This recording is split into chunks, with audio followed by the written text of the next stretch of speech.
Hello, everybody, and welcome to Talent Connect once again. I'm your host, DJ Swing.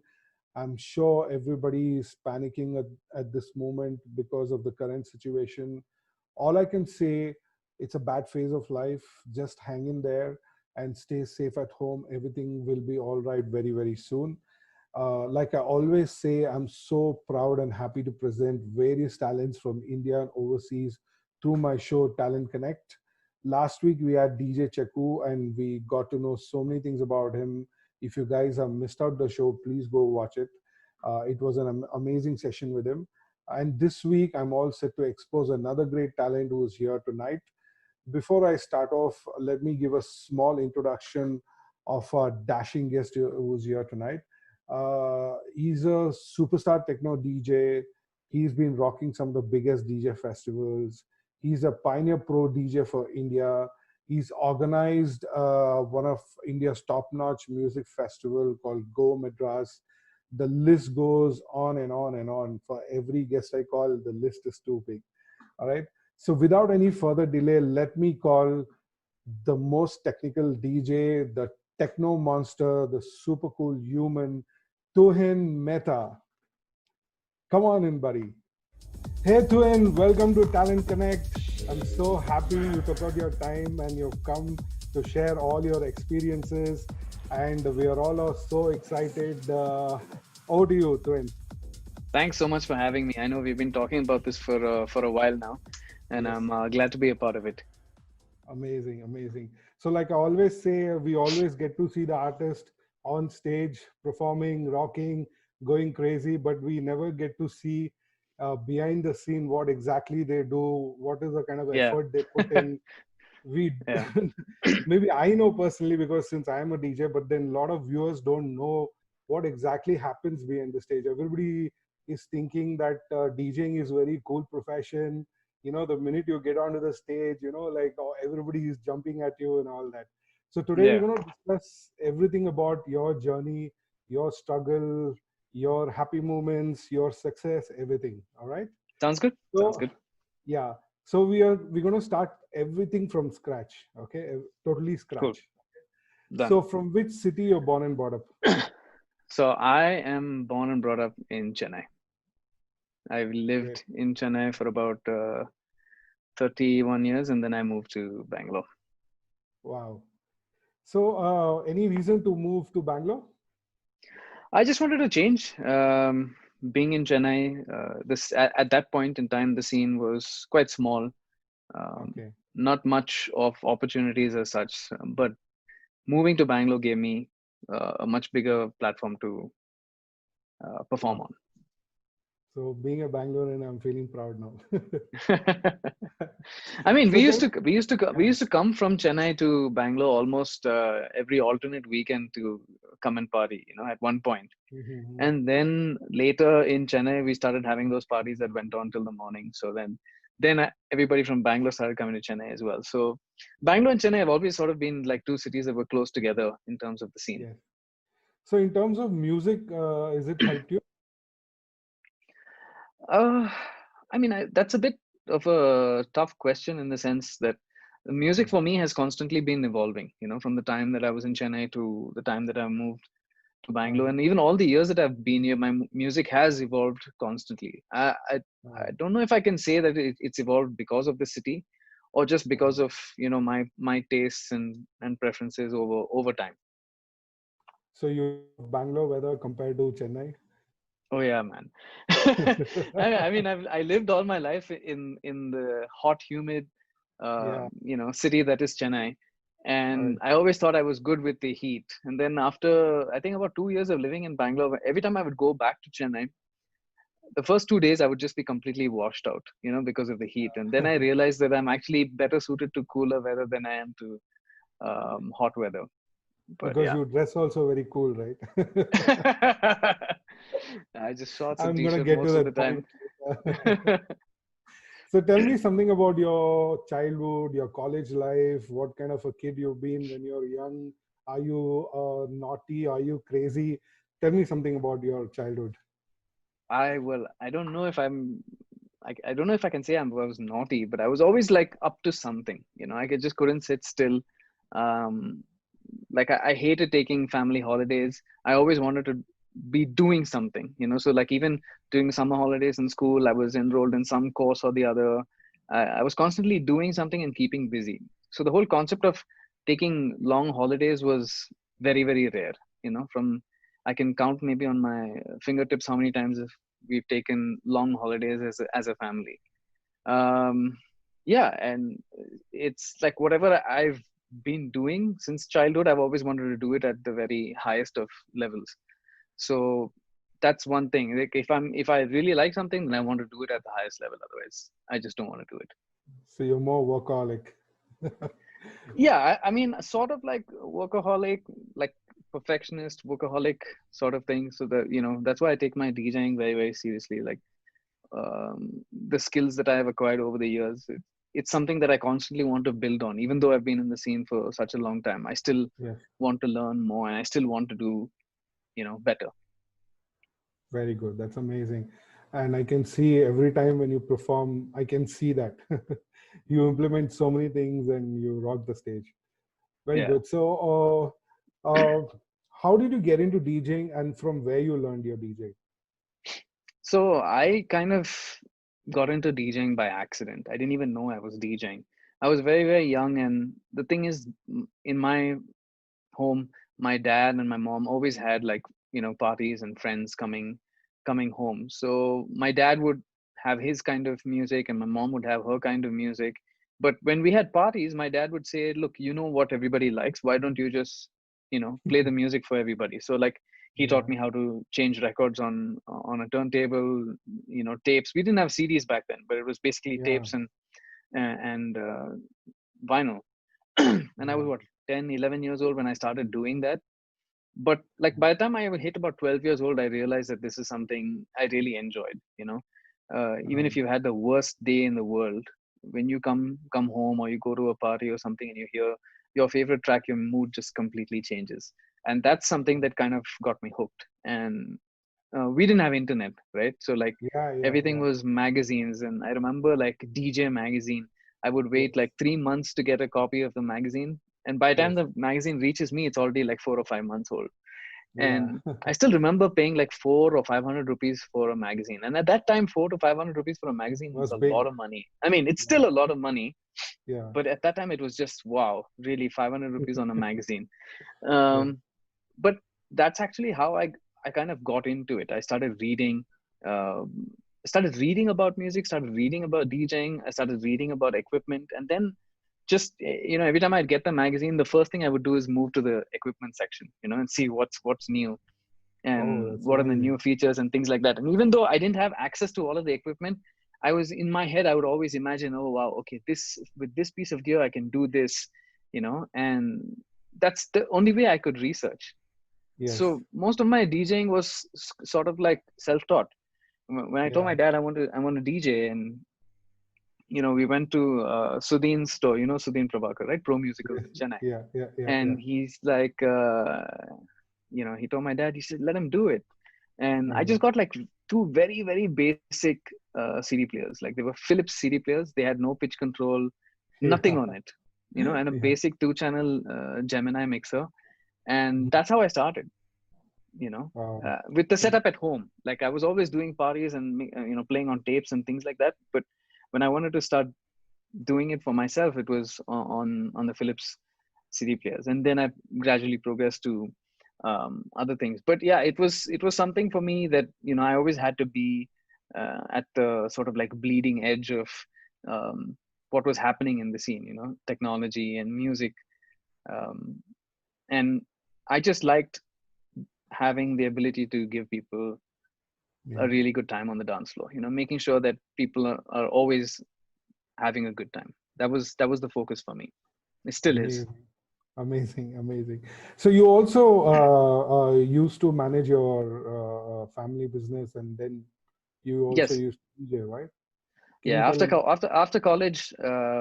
college, I joined my dad in the family business for a few years, and then once he passed away, I moved away from the Oh, business, and then okay. that's when I kind of decided to move to Bangalore and All start right. pursuing this, at a higher level than I already was. Because, like, you have to Mhm. understand, in Chennai I was juggling so many things, Yes, like yes, yes. being in Chennai, the family and the family business, and all of that. It was my gigs were obviously not as often as they were after I moved here, because it started to Yeah, become full time as such for me. But yeah, it's been quite a journey. But that's the cool thing, right? Like, you always feel like it's just started. I I yeah, I still don't wake up in the morning saying, man, I'm really tired of this, or yeah. oh, I have to do this. It's like, oh, I can do this today, and that enthusiasm is still there, which is amazing. So your complete family shifted to Bangalore, or only you No, it was shifted? just me. It was just me. Yeah. Yeah, it was just me. Oh, great. So do you get nervous before the show or while performing? Always, always, Always? man. All Always, right. always get nervous. I think that's what kind of like keeps you focused and keeps you on the edge. Like, Yes. I feel like if you lose your nervousness, then you sort of get like overconfident and cocky, and that's when you start making way too Correct. many mistakes. We are Yeah. human. We make mistakes all the time, but Correct. uh, I feel like when you're nervous, then you're that much more Mm. careful about how you go about it.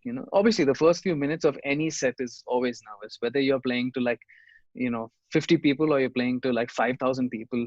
Nervousness Yeah. is always there. Yeah. Or whether you're playing in a like a small bedroom setup or like a big massive festival setup, same, that nervousness is always there, because that first few mixes you kind of have to get it right, and once you get those first few mixes right, then you're sorted. Then Yeah. it's Then like you're everything starts to flow. just flow. uh, yeah, so that's I guess that's the most important thing. That's amazing. You're professionally qualified as a sound engineer from SIE Chennai, Right. along with being an international ambassador to Berkeley College. And Yeah. can you tell us a bit about it? Yeah, so when I finished um, college, and I was like, I told my dad I wanted to pursue this, and I wanted to study audio engineering.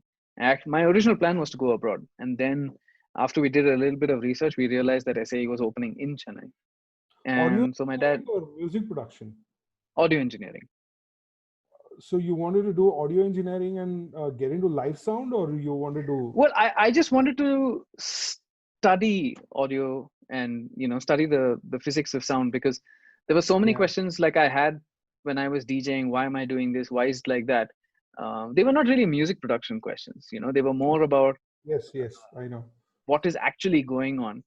Mm. And he said, okay, SA is opening in Chennai. Why don't you join here? So I said, okay. I went and I signed up. And little to my knowledge, I was actually roll number one of SAE India. So you're the Like, first student. yeah, yeah, first student, batch one, roll number one. And after I finished the course, suddenly I had all my answers to all those little questions that I had in my head. And Uh, I think till today, what I learned there, holds me in good stead when I'm DJing. Like, the techniques that I'm applying, or yeah, how disciplined you can be with your levels, correct, and correct, things like correct. that, or how to set up That's monitors that's correctly, or how very to set up important, your, actually. yeah, very That's few DJs actually know how to set up an entire rig. They know how to correct, come put correct. their USBs and play the music, that's about it, but they don't know how Yes, everything yes, else works. So for correct. me, getting to know how everything works is very, very important. It's like, it's Yes, like the difference between a good Formula One driver and an average Formula One driver is the good one probably knows how that car works How? inside and out. You know, Very true. if you're Very just true. somebody coming there and sitting and pressing the accelerator, brake, steering, you're obviously not going to be as good as somebody who knows how the car is functioning, you Yes. know, Yes. and Yes. can Yes. give the engineers feedback. Okay, this it's pulling on this side, or my brakes are, you know, washing on the left side, things like that. So it's the same thing with audio, and I think Hmm. that's something that's priceless. That Yeah. Yeah. Yeah. experience was, yeah, that was everything. In fact, that's a very good tip for all the upcoming DJs. So, guys, note on this point what Tuhin has said. So maybe you can implement it in your career, and it would help you a lot. That's Yeah, it's very very well said, important. I Tuhin. mean, I Yeah. think it's like it's important for any kind of career that you have. You need to Yes. know Yes. everything there is about it. Otherwise, you're just going to be ordinary. You know, Correct. you're Correct. not going to be at at the top. Perfect. Very well said. That's a very good point to take for everybody. So, Tuan, I've known you from a long time. You are one of the most technical DJs, all right? And you are a Pioneer Pro DJ for India as well. How Right. did this happen? Can you explain? So I used to go to, you know, the Palm Expo that happens every Yes, year in Bombay, yes, right? yes. So like with Sudhin, and you know, because Sudhin helped me with my career, and you know, over the course of time, Sudhin and Mm, I also became really good friends, and I would help him with all the kind of you know, products that he was being distributors for, or a dealer for in India. mhm, And then he's like, why don't you come to Palm and, you know, do some demos for us with the softwares that we have and everything. So I started traveling to Palm with him every year. mhm, And then, you know, Pioneer obviously had their stall. And one year I got a call from the dealer who was, you know, a dealer for Pioneer back then. He said, look, mhm, there's this Japanese guy from Pioneer who, you know, is just in India, and he just wants to meet some good DJs in the country. I'm in Chennai. Can mm. you meet us today? I said, yeah, Right. I'm not doing anything. I can meet you. And Okay. it was like a 15-minute drive from home. Went, met. He asked like basic questions and stuff, and that's it. You know, Yeah. they had some coffee, we had some biscuits or whatever, and I forgot about it. Came back home. Yeah. A year later, I got a call Mm. from the Japanese guy directly, Wow. and yeah, he's like, you know, how are you doing? So I said, yeah, you know, basic pleasantries. And he's like, you know, when I came last year, I was basically traveling the country and meeting all the DJs Hmm. um, who were active at that point. And I said, Hmm. okay. And he's like, I think it was like in the hundreds. Okay, I can't remember whether it was 300 or 500 DJs that he met. All right. And he's like, you're the first person I'm calling. If you reject this, then I will take it to somebody else. Wow. But would you be in a position to be a product specialist for us? And like before you could complete the sentence, I said yes. And that was, you know, that was like more than 12 years ago. And Okay, when you become Pioneer Pro DJ, do they give you yeah, any gear or do they pay you for whatever you do? Is it something like that? yeah. So basically, when I first started, you know, there was no Pioneer in India officially. Pioneer was Correct. in the presence that Pioneer had in India was still controlled by Pioneer Gulf. So that's where Right. my contract was with, you know, Pioneer Gulf Mm, in Japan. And now we mm. have proper full-fledged Pioneer Yeah, yeah, in yeah, India. yeah. Yeah. So, but at that point, it was all controlled there. So the product, you know, catalog was much Mm. smaller. No, it's not like today. The controllers were just about to come into play. Yeah. Pioneer was not doing controllers back then, Hmm. but they needed somebody who could communicate what their products could do to the Indian market. And I guess Correct. that was the you know, job position, that was what they were looking for me. Hmm. And I said sure, and I grabbed. So obviously, when they want to have a certain product be pushed to the public, Hmm. then though that particular product comes to us. Now we have like Skip and Mash are also part of the, you know, Pioneer Pro Yes. DJs for India. Yes. So all three of us have like our areas of expertise. Like I handle all of the larger club end systems, you know, so like the new V10 Correct. or Correct. the Nexus series. Skip handles Hmm. the turntables and some of the Toraya series. Mash Hmm. handles record box and some of the controllers. So Hmm. we have, you know, a varied range of expertise. And when there's a new product also, you know, they tell us this is the idea for the product. We get the beta testing for the product. So Oh, we sort of help them with, like, you know, bugs and workarounds and maybe improvements or additional features. And also like product ideas, you know, a lot of the times the products that are being developed come from very simple ideas that DJs around the world who are part of the Pioneer family have submitted to Pioneer, you know. yeah. And it's really a company for DJs by DJs sort of thing. Because the V10, I think it was like 5 or 6 years in the making, and you know, it's gone through so many Yes. changes from the Yes. original concept note that we had received to what it is Mhm. today. And it's amazing, like, to see that they've paid attention to a lot of DJs from around the world, you know, and bringing a product that's good for the current time and also the future. You Yes. know, that was one of the hard things to do. So yeah, you know, when we do work for Pioneer, obviously we get paid for it. um, and the products that So, we talk yeah, about, like, I perform with the sampler a lot, so obviously I have the sampler, the RMXs, correct. because these are things that I use at a gig, right? Like, Correct. you know, like, you Yeah, I've can you seen it. can you can rent a CDJ, you can rent a mixer, but like renting a sampler or, you know, Yes. RMX Yes. Yes. RMX unit is a lot harder. Correct. So I travel with a lot of gear, like 25 kilos of baggage, uh, I, which I haven't in a long time, you know. mm, But yeah, the gear is here with me, and it's a constantly evolving thing. You know, there are a lot of times that like I did a live stream for Pioneer last weekend, and we were talking about the V10, yes. and there were some issues that people had brought up about the V10, and suddenly I came up with ideas to how to solve it. You know, using some features on the V10. So it's something that's constantly happening, and it's very interesting because it keeps your mind occupied. And um, I guess the company appreciates it as well, because you're constantly, you know, trying to move forward rather than just stay where you are. So anything is launched, do they give you to get your hands on it, or like? Yeah, I mean, so like, see, if they launch a controller, I obviously say I don't want the controller because it's not Yeah. my cup of tea. But like when the V10 mixer came, right? For Mhm. example, we had the V10 mixer in India in February, before it was Okay. officially available anywhere in the world. Correct. Like, it was not available for sale, and we used it at Yeah. you know, Supersonic. And even the guys Wow. from Awakenings, when they were there, Hmm. they're like, how do you have the mixer already, you know? Oh. And that's where we actually had the first test run of the mixer. And Mm-hmm.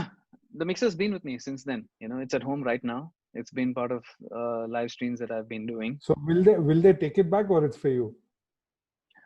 Well, it's on loan, but right now it's with me. Maybe when there's a new mixer, that the new mixer comes to me and this one goes back.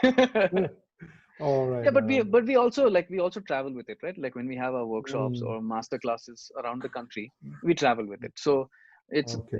even if Pioneer's given the gear to us, when we have workshops, we have to obviously carry it with us. Mm-hmm. That's really great. Yeah. You've been featured in award-winning albums and you've been producing massive tunes for them. So can you explain a bit about that? Yeah, so I think the album you're talking about is Gareth Emery's album, Yes. and Yes. that was when Shane and I were working together, and you know, we had a project called Brute Force, and that's when trance was Yes, I big. was coming to that point. Yeah, Yeah. yeah, trance was big and all of that. But yeah, like, truth be told, I'm a better DJ than I am a producer. You know, Shane was always a better producer than he was a DJ. So it Okay. kind of was a good match, you know, to get things going. And yeah, I mean, I'm also producing stuff on my own now, but it's a completely different sound space Mm-hmm. than what we were doing. Mm-hmm. um, but I guess it was one of those things that happened at the right time. I remember I was with Gareth Emery. We were driving from Bangalore to Mysore for a gig, Mm-hmm. and we had made a breakbeat track, and it was just like I was playing music off my phone in the car. And then when Mm-hmm. the track came on, he said, "What is this track?" And I Mm-hmm. said, "Well, this is a track that we've produced." He's like, Mm-hmm. "Can I do a remix of it?" I said, "Really?" He's like, "Yeah, Oh. can I do a remix of it?" I said, "Okay." And we sent him the parts. This was in 2007. Okay. Okay, 2007 or 8, the tour happened, and that's when we gave him the track. That remix that he did came out in 2010. It's like Oh. many years later, you know. But Oh. like by then the trance scene was also sort of like fading away for all of us. And Okay. I mean, it came at the fag end of what I would call the good trance sound. You know, it was more of the proggy Yeah. trance that was in the album. But yeah, I mean, surprising. I didn't expect that track to be as huge as it became. Hmm. Unfortunately, by the time the track came out, we had all moved, you know, Yeah. ahead into a different Correct. musical space. So like, I mean, Correct. people still ask me, you know, to play that track every now and then. And Right. sometimes, like, I've played the original, which is a breakbeat version. It's like almost like a crossover of a psychedelic breaks Hmm. sort of thing, and you know, it fits in the kind of scene that's was happening until this lockdown happened. Um, but yeah, it's just one of those things. Like, I don't really think about it much. It's because Is it it was so online? many. Is it online? The track is online? Yeah, track is very much Okay. online. It's Gareth Emery and uh, Brute Force. It's called Arrival. Oh, that's amazing. So Yeah, you started off as TUHIN Mehta. Later, you renamed yourself I or actually started off as DJ Snow. DJ Snow. Yeah, DJ Snow, because my name Tuhin in Sanskrit means snow. Okay. So it was something that my mom had suggested. She's like, why don't you do, you know, use this name? She was she was and still continues to be a big support for me uh, being a DJ. You know, she was one of the more than my father at that point. My mom was the one who was pushing me to get into DJing. She's like, just do it, Then, do it, do it. then how it got changed to TUHIN Mehta? So it started off with Snow, Hmm. and that went on for many years. And then we did the Snow, and then I was just doing it as Tuhin. And because in Chennai, right, like nobody gave a shit about Yeah, names yeah, because yeah, everybody knew who everybody was. yeah. And then we did then when I met Shane, then we started Brute Force. So for many years the Brute Force project came. And then Hmm. when we ended the Brute Force project, I think in 2011 or 12, I said, okay, time to, and I had But kind of why? moved away But why did you guys end it? It was amazing. because at that time, like the kind of music that we were playing and producing, we were not inspired to do that anymore. You know, so like Okay. we wanted a fresh change, and I was getting more. I was playing techno earlier, then it became like this techno tech trance, and then the whole trance started to die. So then I started Hmm. moving back to the tech space, Hmm. and Shane got very busy with you know, making music for documentaries and his father and things like that. So we said, okay, Hmm. let's just end it because it doesn't make, you know, sense anymore. We're not making, you know, trance or things like that. And Yeah.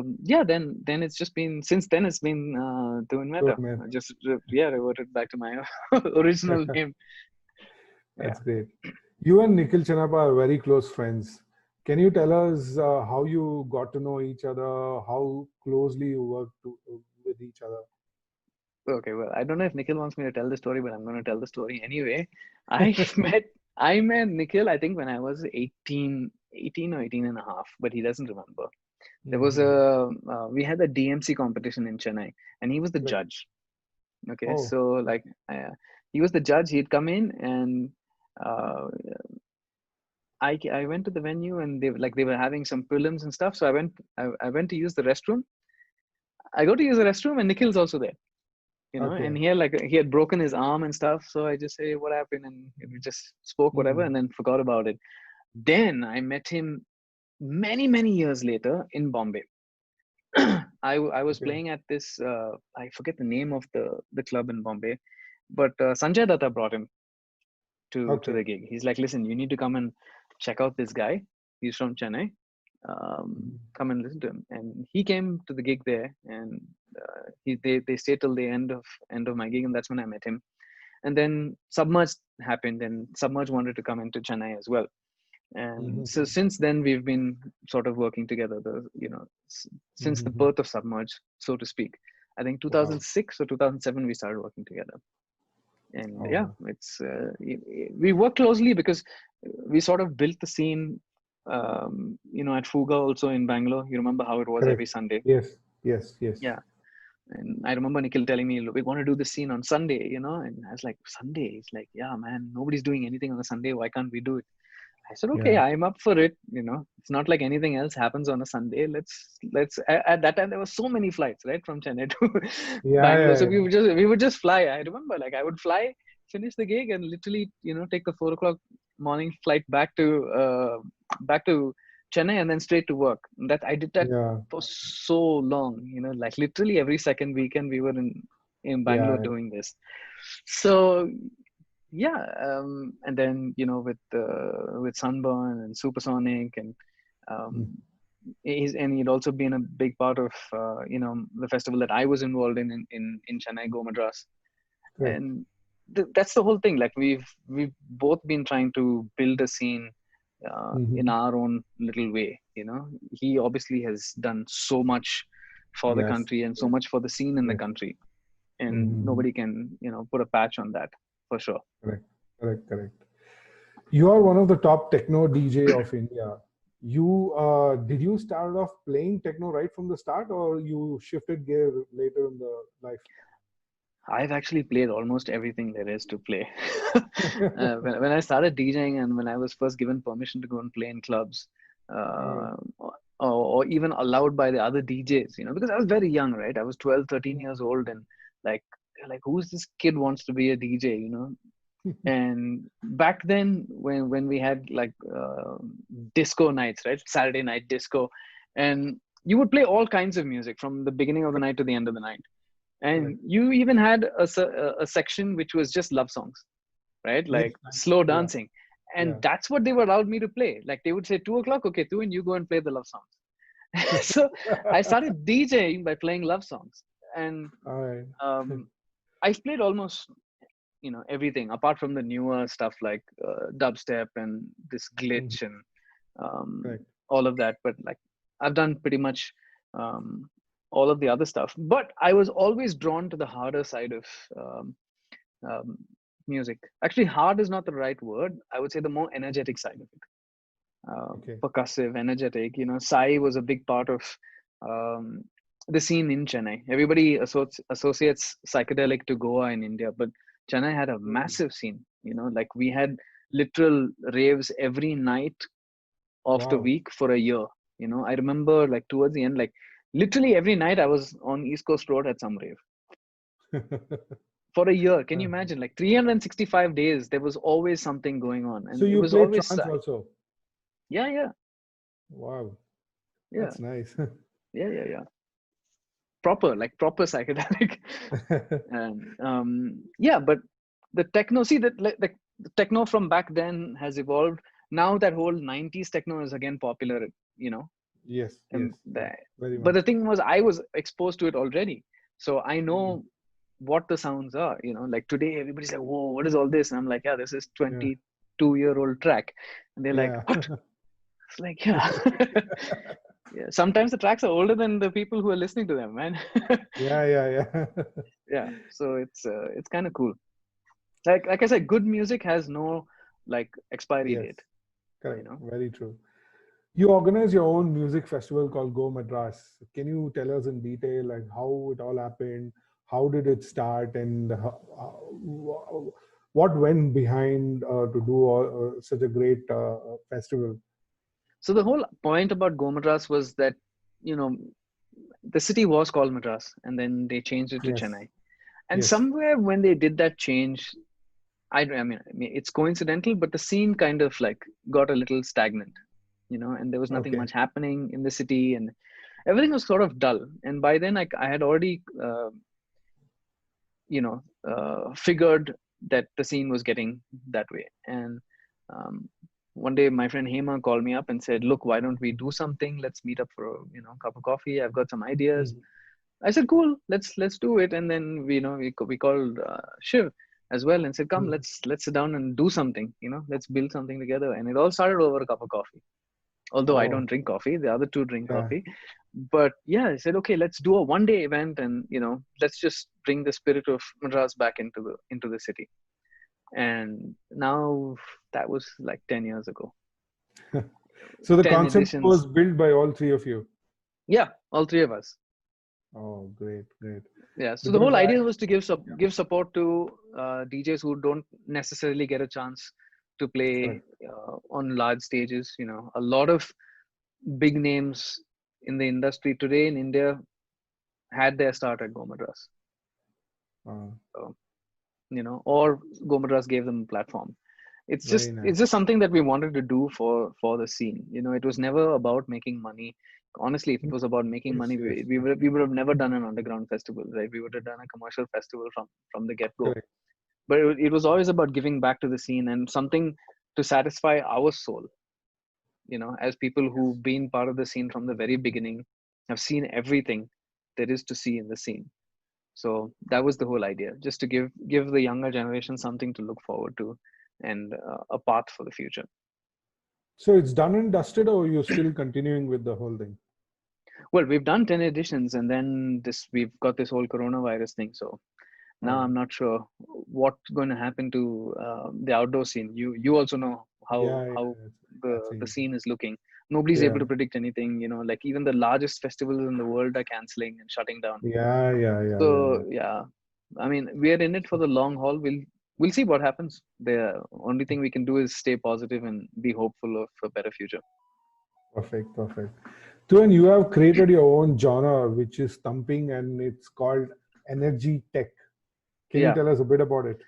actually, that energy tech was something that one of my friends came up with. And I was like, Okay. "What is this energy tech? Energy tech? You keep blabbering." He's like, "Yeah, man, it's like techie and it's got energy, and you put it together, and it's like energy tech." So that's what I said. Like, I've always been drawn to the more energetic side of music. So like, even if I'm playing a techno set, I've got psychedelic influences, I've got tribal influences, I've got trance influences, I've got house influences, I've got Wow. garage influences, and all of that is put together. But it's all very very like techie. But the whole point of it is that it's got to have energy. So even if I'm playing like 124 or 125 BPM, it still has energy. There's You some know, energy element, yes, yeah. very There's true. always some energy, some groove. It was basically music for your body. Some Correct. music speaks to your mind, some music to your soul, some music to your heart, but this is just music for your body, where you don't have to do anything. You just shut your brain off and your body starts to respond to the music. And yeah, that's basically it. It's very simple, but at the end of the day, it's something that I can No, proudly no, say, I yeah, understand your point totally because I've heard your sets and I know what is it about. yeah. It's really great. The longest you have performed and the highest crowd you played for? Wow, the longest I've performed. I mean, I think it would have to go back to Chennai. Uh, I think it was like Because 11 these days it's hours. more of set wise, you just get 1 hour or you Yeah, just get 20 yeah. minutes. Yeah. I think it was about 11 or 11 and a half hours in Chennai. All right. Yeah, something like So, that. It would have been at speed in Chennai because I yeah. remember like I would start playing by uh, 6:30 in the evening. Like when the housekeeping guys were still like sweeping the club and making sure everything was okay. But that's when I would start, and then we would go on till 5:36 in the morning as well. Wow. So, and obviously my sets were like start to end. So Yeah. 11 and a half hours is probably the longest. The most number of people I would have played for was probably probably before Tiesto, if I'm not wrong. Wow. That was like, Okay. I don't know, 10 or 11,000 people, something like that. You're talking about Hyderabad event? No, the one in Bangalore. Acha, acha. Okay. Yeah. Okay. That's nice. That's very nice. All right, Twin, we got a lot of information on the first segment. So let's move on to the next segment that is more about experiences. You performed in various platforms and all this. So we want to know a bit of your experiences performing there. So you have performed at Awakening Festival in Amsterdam. Can you share your experience in terms of crowd, sound, lighting, the whole vibe? Can you share a bit about it, that? Man, Awakenings has to be like at the forefront of everything, when it comes to event production. Correct. For they are literally the benchmark for techno in the world over. Their production Correct. is just over the top. I was Yeah. lucky to have the privilege of walking backstage and even beyond backstage and see how the festival was built, just how many people are putting in their hard work to give the people who are attending that festival a really good time. It's so big, like it's like 9 stages, and everything just Wow. runs perfectly. There's no issues anywhere. There's like, you go Wow. to any bar on any stage, everything is there, and Wow. everything is just running via clockwork. Mhm. And the people who attend the festival, they have such an open mind. They don't care where you're from, what the color of your skin is, what religion you follow, nothing. Wow. If you can That's play a really great set, that's all they care about, and you have their respect. So for me, it was a very humbling opportunity to get to play to that kind of festival it's amazing. and that kind of an audience. But how It did you was get that slot? How did you manage to get that slot for yourself? So Awakenings has been having a stage at Supersonic for a number of years, and the first year after they set it up, the next year they took Arjun and Ash, and then the second year Nikhil called me and said, look, they want you and Ash to play a back set. Would you be up for Wow. it? So I said, Yeah. yeah, of course, because what had happened was one of the playing at Supersonic, and they Okay. were so happy with what was happening there, and they Hmm. wanted that whole thing replicated at Wow. Awakenings in Amsterdam. So we said, why not? Like, who would say no to that, right? Yeah. Yeah. And Definitely. yeah, it was amazing. And for to have people come there and dance. And I mean, I've been to Amsterdam many times after that. I've been to ADE, and I've Yeah. done lots of gigs there after that as well. And people still Wow. come up to me and say, "Wow, I saw you at Awakenings, and we've been following you since then." And that's cool. I That's mean, really nice. Yeah. yeah, it is. It is. I mean, the whole point for me is to be able to share my music with people all over the world. That's always Very been true. Very true. my end goal. So yeah. You have performed in Sunburn, Supersonic, and many other big festivals. Can you share your experiences on that? Yeah, that's the thing. Like, I've performed at all of these festivals, and barring one or two festivals, I've literally been part of the festival, like Yeah. building it and handling stages and things like that. So my experience from all of these festivals will always be a little different from the other DJs who just come, play their set and Come leave. and go. Yeah. Like I feel very invested in all of Mhm. these festivals that we've been a part of, or helped build over the number of years. So Mhm. it's like, for me, it's very, very important, because like I also had Gomadras on the side, right? So obviously it's a much smaller festival, but my experience working on much larger festivals really came to good use, when I had to build a festival like Gomadras with my friends. um, Wow. and it's still like that. And every time I go to even Amsterdam or ADE for the number of years that we've been going, that's all I do. I'm only looking at, oh, how is this event set up? How is the Yeah. lighting rigged up? How is the sound done? How have they planned everything? How is the security being planned? And I take all of those ideas and I bring them back to And come India, and because implement it. yeah, Yeah. quite Very honestly, true. they are really well ahead of everybody else in the way they Correct. That's well planned. put together in an event. And there's no shame in saying that it's something that we need to learn. If the first Yeah. step in learning is being in a situation where your mind is open enough to learn. If your mind Correct. is not open, then you're not going to learn. So yeah, Yeah. for me, it's every opportunity I get, I want to learn. And yeah. Amazing. Usually, I've seen techno DJs and techno events have a smaller gathering, unlike the EDM stages and all that. Keeping Hmm. this in mind, do you like to perform in festivals or nightclubs? uh I like to perform in small dark rooms or big dark rooms. um Yeah.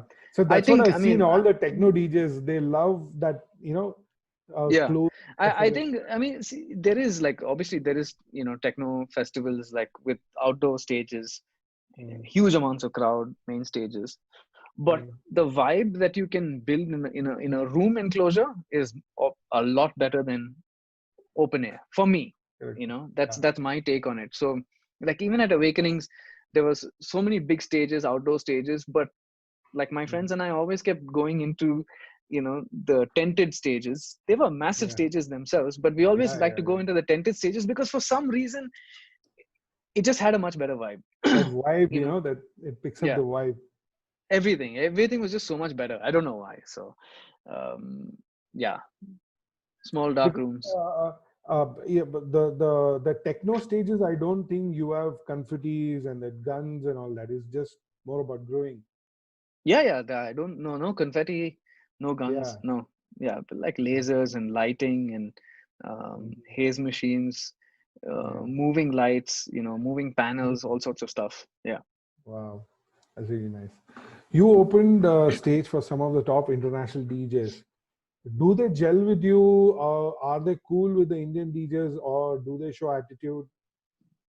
Some of them show attitude, obviously. Not everybody is, Yeah. level-headed and stuff. But I would say that in my experience, most of the people that I've, had the opportunity to play before and the privilege to play before Mhm. have been very down to earth and very easygoing. And, Mhm. um, to point out a few of them, like Richard Duran, Sid Van Riel, Ali and Fila. These three Mhm. guys, like they became such good friends of mine, over the many years. And I still remember it was one of the Sunburn editions, and we done a tour with Sid Van Riel in India, and I Wow. had opened for him all over, through all the cities that we were touring.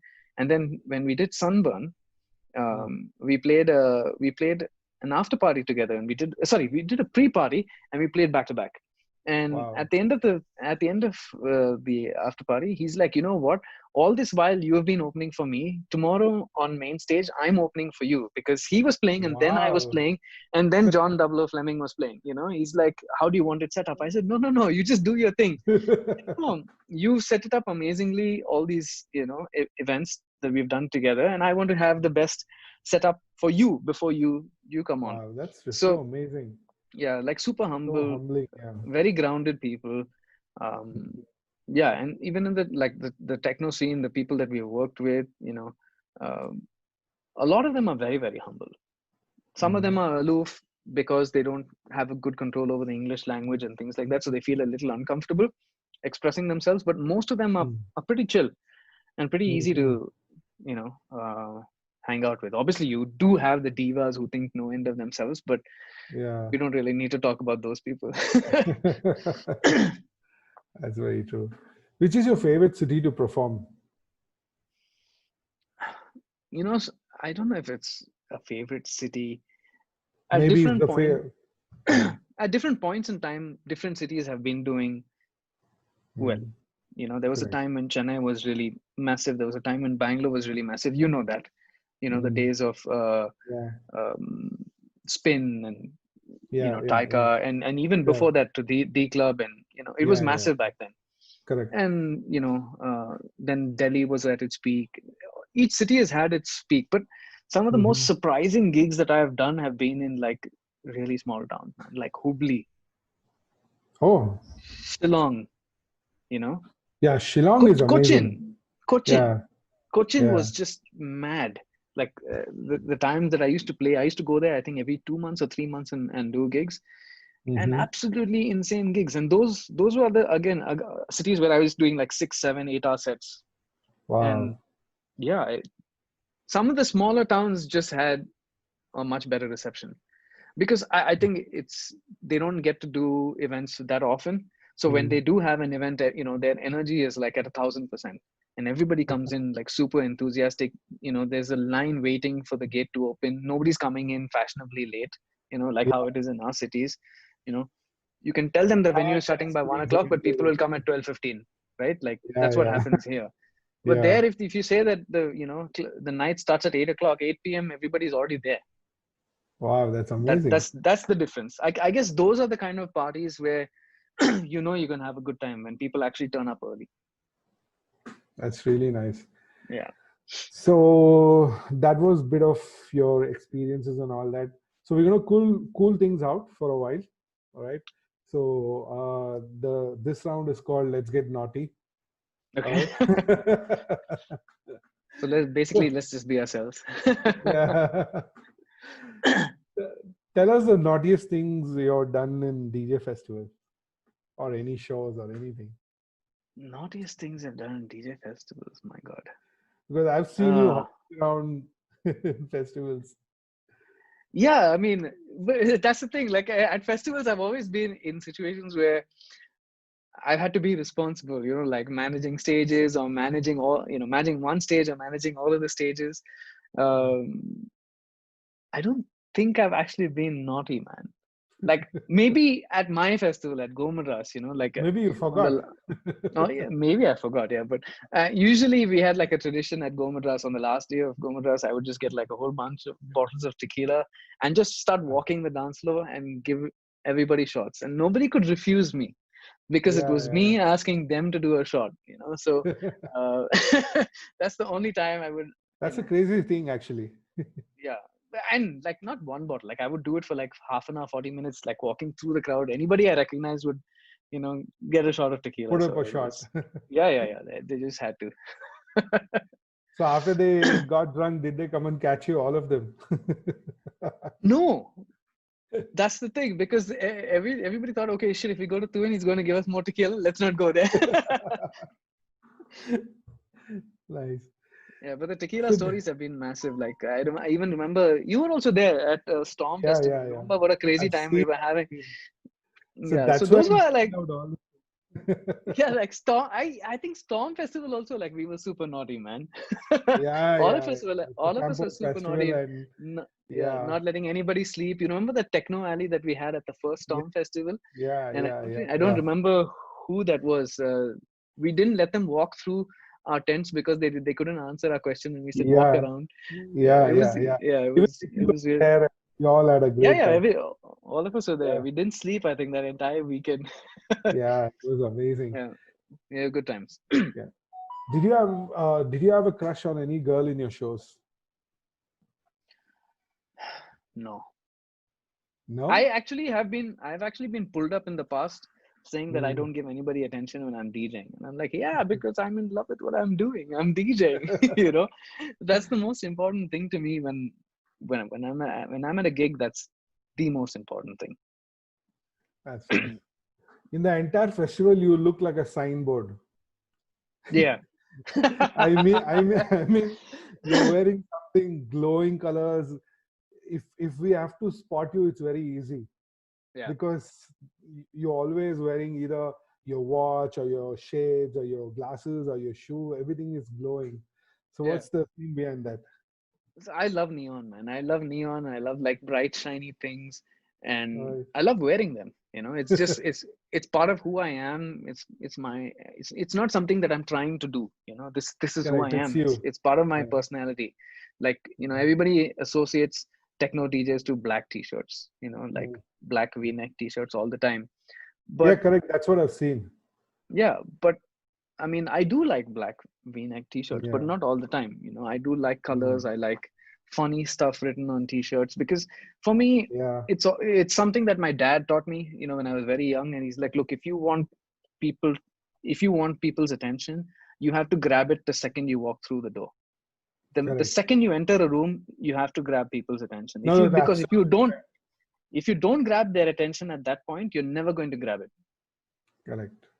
And That's very well said, actually. yeah. And he said, how you look is an extension of your personality, has to be an extension of your personality. So don't be afraid to show them who you are, Mm. and that's basically it. That And you're done, and and you're done exceptionally well on that. So, any crazy things happened in your show which you didn't expect?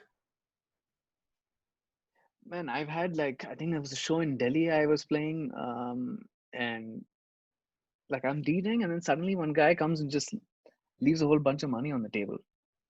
Huh? All right. Yeah, because he was having a good time, and he just came and left money on the table.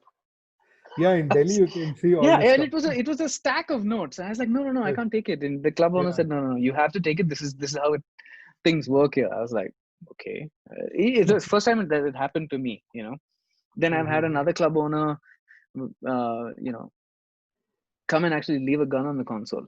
and say that if Yeah, yeah, anybody I've noticed bothers this you for also. requests, just point to the gun and ask them to leave. Yeah, like a lot of crazy things used to happen in the past, Now I think everybody's just too busy doing Instagram live and Yeah, yeah, selfies and TikTok videos to yeah, yeah, um, yeah. do Right. crazy stuff. But yeah, I can at least say that I've had the experience of being part of some crazy moments back then. That's really nice. Yeah. So moving on to next round, it's a bit of time pass because which we normally don't get to do because everybody is busy, and Right. whenever I call you, also you're busy doing something. So I Yeah. thought this is the right time to do some time pass. What's your favorite time pass? Man, right now is playing PUBG. PUBG. All right. Yeah, the game, but not like on a computer or Xbox or whatever. I played on the phone or the iPad, and Okay. that's become a big thing for all of us now. It's like, Mhm. especially in this whole lockdown. You as it is, you get irritated and anxious that you're just at home all the time. So it's like this is a good like stress buster. Uh, Mhm. get to go and Very nice. blow up things and Yeah, yeah, yeah. yeah, it's fun. It's a good way to control aggression. Which is your favorite DJ festival? I mean, the festivals that I've been to, I think Awakenings, without doubt. Awakening, yeah. Yeah, No doubt, because that's the techno hub. yeah, for sure. What's your all-time favorite music? I mean, genre or Uh, I think for me means as a DJ, when for an example, Tuin is doing nothing, he just want to relax, he's not right? DJing. So So if what it's is not dance music, then Mhm. I'm listening to a lot of different stuff actually. A lot of country music, a lot of rock music, uh, lot of the 80s. Um, and I use Apple Music a lot actually. And every Mhm. weekend Apple Music is throwing up new songs that it thinks that you might like, and I go Correct. through that a lot. A lot of them are quite unique. Some of them are pop, but Mhm. the thing is that I use all of those influences in my DJing as well. You know, Sometimes I can take like a melody that I heard in a country track Yes, and yes, turn yes, that into a yes, yes. lead melody for a techno track. People think, wait, Correct. how is that even possible? But it is. I've done it. I've done it in the past. So, and I know it works. And That's yeah, really so nice. I like listening to things that are not associated with dance music in any way, because it like helps me stay fresh when I'm actually Yes, DJing. very true, very true, Yeah. very true. Your favorite Indian and international DJ? Man, international DJ, I have three. One is no longer alive. His name is Tony DeVee. Then there's Hmm. Jeff Mills and Josh Okay. Wink. And I've had the Oh, privilege Josh. of and I had the privilege of seeing all of them. I Wow. mean, meaning Josh Wink and Jeff Mills, and I had the opportunity to open before Hmm. Josh Wink in Delhi. And that's another super humble guy, like super Okay. humble. It really reaffirms your faith in people and Mm-hmm. faith in people who've been part of the scene for a very, very long time. Very nice. Very nice. You prefer girlfriend or living relationship? I think they're one and the same, no? No, They're these one days and the same. it's totally different. Anyway, so beach party or DJ festival? Wow, that's a really tough question, man, because I grew up in Chennai on the beach, and I literally grew Yeah, up on I the mean, beach doing parties on the beach, the vibe but is with totally different. DJs. So it's like, I think beach, man. Vinyl or Beach. digital DJing? For me, vinyl has always been more fun. Yes, Yeah. that's amazing. W bin or line array sound? W wins. Any reason? Tell me how many people like the W win. I love W bin only because of the bass it Yeah, delivers. No, oh yeah, my God, it's amazing. yeah. I just feel like for dance music, that's how a system should be. Yeah. Yeah. Boiler room events or arena events? Boiler room. You like people dancing around and growing around. I like a close vibe, because then Yes, you can yes, feed off people's energy. I don't correct. necessarily like people standing behind me all the time. As I mean, as long as they're not in my Like personal range of movement, no problem. Don't get in the way between me and my monitors or touch any of my gear, no problem. But yeah, I prefer the smaller, more intimate environment. That's nice. So moving on to our next segment, which basically you will be giving some tips to upcoming talents. Okay. So since you're a technical DJ, can you give some tips for upcoming talents? Well, first thing is not only technical or anything you feel upcoming talent should concentrate on or focus on.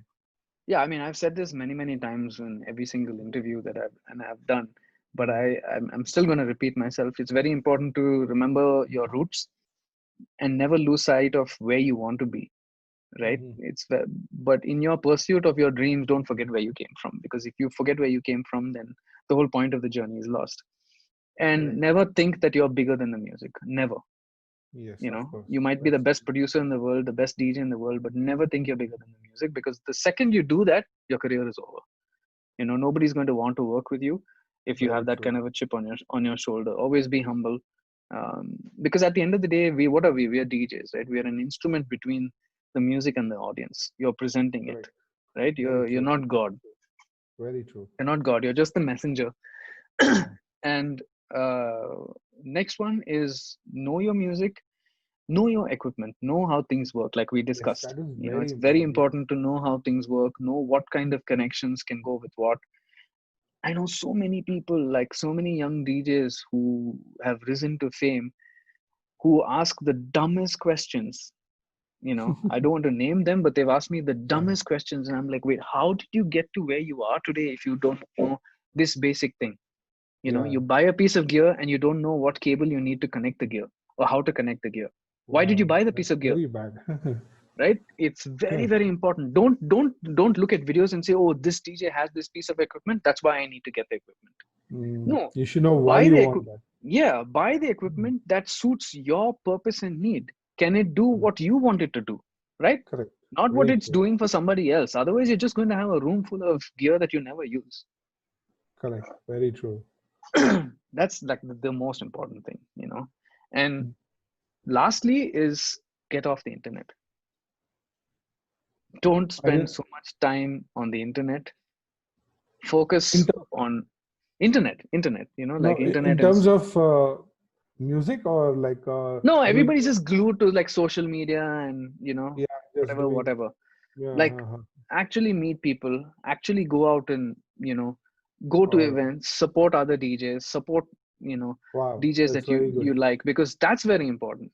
A lot of times I see that when somebody is insecure, they will not go to that DJ's gig or that artist's gig. Yes, right? Very well said. Because they are insecure. They say, oh, I don't want to go and show my support.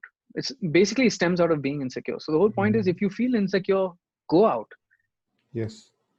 You have to get over your fear. There's no point being insecure, because all it does is it make you feel bad, and whatever relationships you have are not real. Correct. And moreover, I've seen there are many people who just trying to just talk. They don't try the same energy putting on their career or doing whatever. They just talk, and that is how everything. Very well said. And I hope all the upcoming DJs please note on all these points. It's very important what TUHIN has put up. So please implement it, and it'll help you a lot in your career. All right. So one last question before we sign out. What good and bad things happened to you during this lockdown? Well, good thing is you get time. You get time to think. You get enough and more sleep. You eat home cooked food. Basically, you start taking care of yourself. Being a DJ who's touring a lot, your body, takes a beating. That's one of the best things that have come out of all of this. The bad thing is I don't get to share my music with people. Doing a live stream every now and then, it's good, but it's still not. It doesn't have the personal connect of actually being in the same room, feeling the same energy, the same vibe. that positive energy that you get from being in a room full of people who are feeling the same thing when they're listening to the same track. Correct. That's the bad thing for me, honestly. Very well said. Very well said. Even I feel the same. I mean, so many DJs are going online, which is very good. And yeah, Yeah, we get to see them because we normally don't get to see them because we are also right. performing and all that. No, But then, yeah, like I have all of the gear, but there are so many days I just wake up and I'm like, I can't do it. I don't want to, I same. don't want to do the live stream Trust because me. I'm not feeling motivated to do it. Like I'll tell my girlfriend, she's like, why don't you just go ahead and do it? And I'm like, I just can't. I'm not Do, feeling up to it. Like do yes, obviously there are exactly. days there are days that you feel good. So Yeah. when you feel good, make use of the opportunity. And if you feel bad, okay, just take a breather. You don't Yeah. always have to do it, because if you force yourself to do something when you're not in the mood, it's going to show, Yes. Yes. Yes. right? Like, and that's very important. Like, you have to do justice to the music, the You most won't important thing. you So like, won't yeah, believe you won't believe what you said exactly. I feel the same. After this lockdown is done, then I bought the gear, everything, I fixed everything, but I don't feel like playing. yeah. You have to just I know. log I know. and play yourself, and I don't know.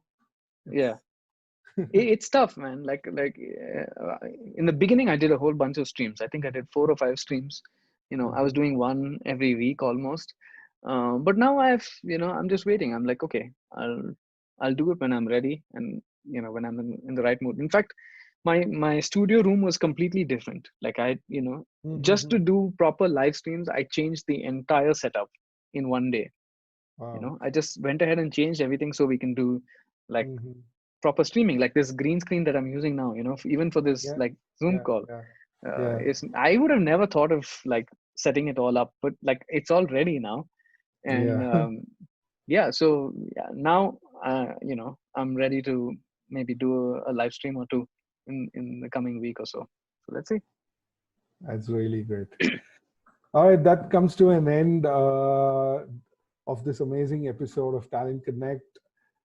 We got to know so much about you and so much of information, and that is really great. I hope everybody enjoyed the show and got to know every bit about TUHIN. We will soon update our next guest on Talent Connect, who's coming up on the show. Big shout out to our tie-ups, PIXADOO and SEO CLOCK, who's done all this amazing setup, what you can see. There's some cool Uh, stuff. Please don't forget to subscribe our channel for all the latest update. Before I sign out, Tuhin, thanks a ton for taking out your time. Thank you so Anytime, much bro. for Thank sharing you. out Thank all you for your having me. experience. Thank you for having me, and Oh, I'm really doing glad. these kind of talks is very important, because a lot of the younger generation doesn't know. Yeah. They'll never know what we've all gone through and the struggles that we've gone through to get to where Yes, we are that today. was my whole point. Everybody thinks it's an easy road, but no, it's worse than a 9 to 5 job Yeah. sometimes. Yeah, that was the whole reason I put up this show, because myself personally, I got to know so many things about you.